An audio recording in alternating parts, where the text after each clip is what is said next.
This video will dive deeper into resistance and what causes resistance in a wire.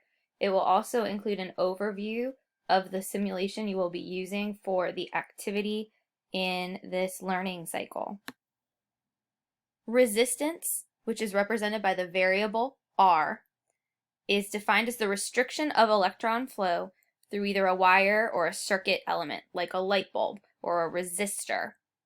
And it exists because there are interactions happening at the atomic scale. So when we think of different items, resistance varies depending on the substance.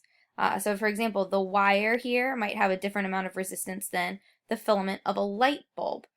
And we will be exploring that through an activity this week. All things have resistance. And that can be explained even using Coulomb's law from electrostatics, because those electrons that are moving through the circuit are going to attract towards the protons in the conductor itself.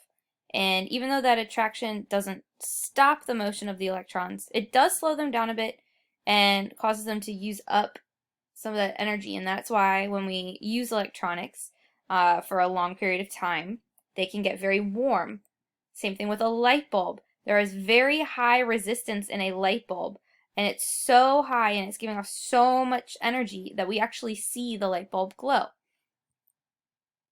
And so this is going to come into play as we start studying circuits in greater detail. So we'll compare what makes a wire different from a light bulb and why the resistance in a light bulb is so much higher than a wire, a normal current carrying wire. Thinking back to Ohm's law, V equals I times R, where V is for voltage, I is for current, R is for resistance. The higher the resistance, the lower the current will be for a given voltage. So if I have a battery that produces 1.5 volts of energy, so it does 1.5 volts of work to move that electron from one side of the battery to another.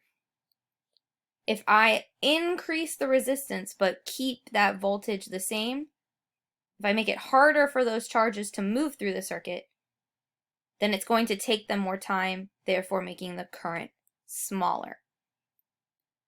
So I have Ohm's law here at the bottom, and just showing you that when we look at R equals V over I, we can see that R and I are inversely related to one another. Now, we measure resistance in the ohm, which is represented by an omega, kind of looks like a horseshoe, and that is equivalent to 1 volt per ampere. So again, the SI unit for resistance is the ohm, and it's equivalent to 1 volt per amp, which makes sense because we've got volts over amperes.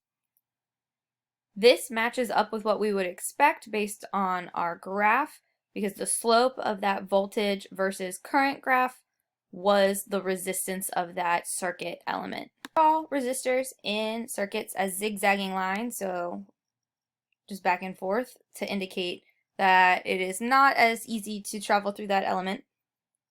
Now, a resistor can be things like light bulbs, but this would refer to a non-light bulb resistor. We'd draw it like these zigzagging lines. 2 to 3, even 4 zigzags is more than sufficient to indicate that it is a resistor. If a wire has negligible resistance, you're going to just draw it as a straight line. One final word of caution about Ohm's law. It does hold true for current moving through metal conductors.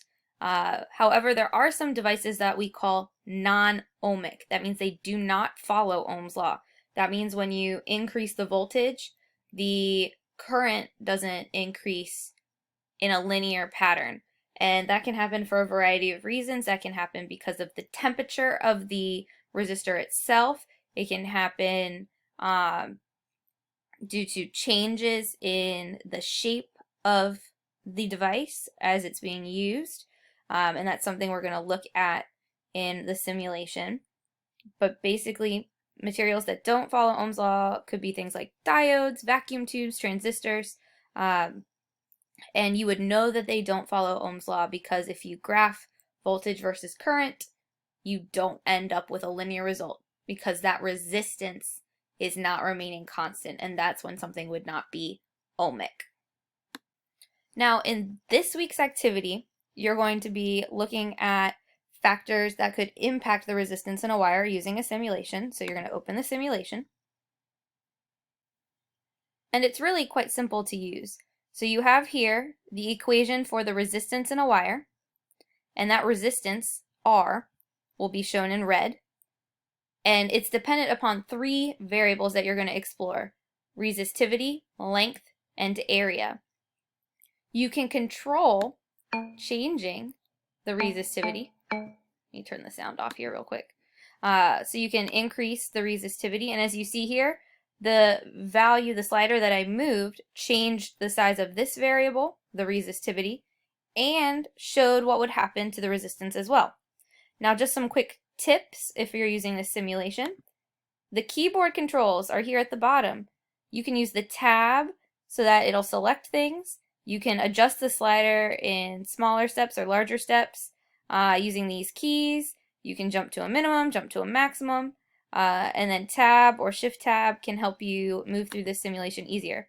So instead of like scrolling around and trying to get an exact number, if I hit the tab button, I can use my arrow keys, and then I'm increasing at constant intervals.